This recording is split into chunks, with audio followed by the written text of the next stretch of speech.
Quelques rappels sur les lentilles minces convergentes. Les lentilles minces convergentes sont les lentilles qui sont plus épaisses au milieu que sur les bords. Elles sont en général symbolisées par une double flèche et elles sont caractérisées par deux grandeurs, une qui est la vergence notée C en dioptrie qui est toujours positive pour les lentilles convergentes et la distance focale petit f qui est égale à 1 sur la vergence, 1 sur C qui elle s'exprime en mètres. Si on représente le schéma d'une lentille mince, on place l'axe optique, puis la lentille par-dessus. Le sens de la lumière est toujours indiqué de la gauche vers la droite par habitude.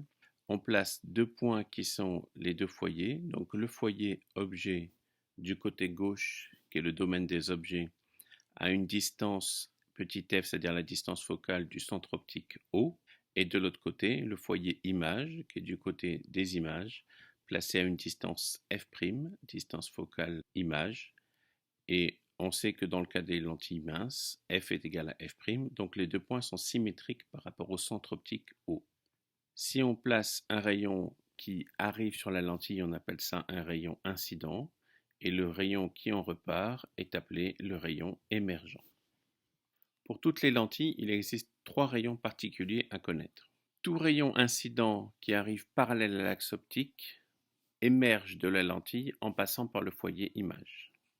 Tout rayon incident qui passe par le centre optique émerge sans être dévié.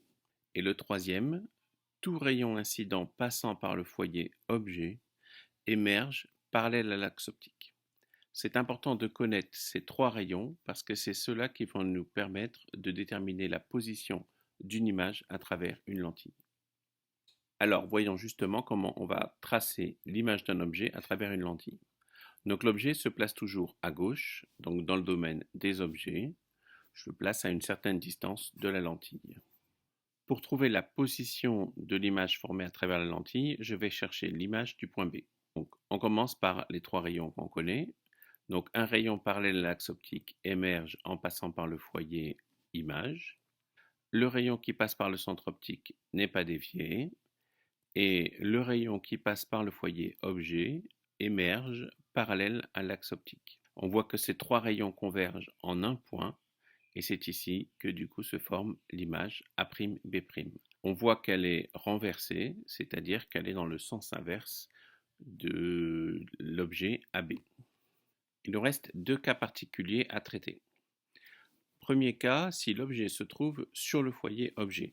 On trace les rayons, donc le rayon parallèle à l'axe optique émerge en passant par le foyer image. Le rayon incident qui passe par le centre optique n'est pas dévié. Et le troisième rayon, on ne peut pas le tracer parce qu'il passerait par le foyer objet qui est juste en dessous de B. Ce qu'on constate, c'est que ces deux rayons ressortent parallèles.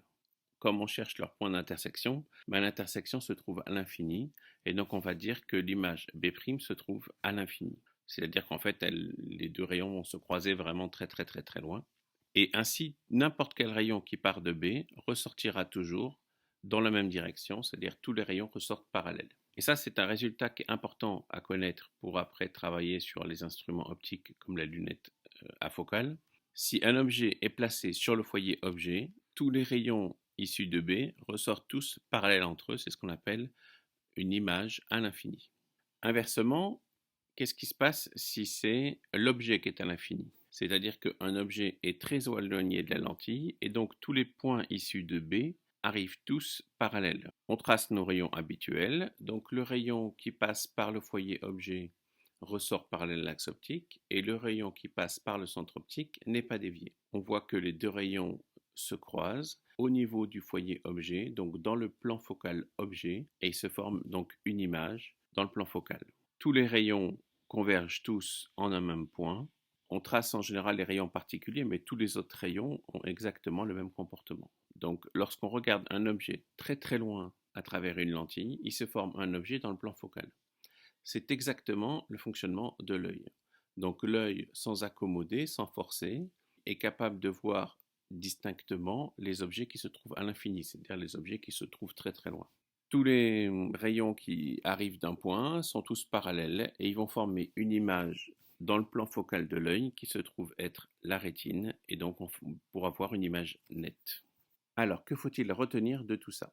D'abord, la formation d'une image à travers une lentille avec les trois rayons particuliers, le rayon parallèle à l'axe optique qui ressort en passant par le foyer image, le rayon incident passant par le centre optique qui n'est pas dévié, et le rayon incident passant par le foyer objet qui ressort parallèle à l'axe optique. Ces trois rayons sont importants pour déterminer l'image d'un objet à travers une lentille. Lorsque l'objet est situé sur le foyer objet, les rayons émergents sont tous parallèles entre eux et c'est intéressant parce que l'œil est capable de voir cette situation-là et de reformer une image sur sa rétine.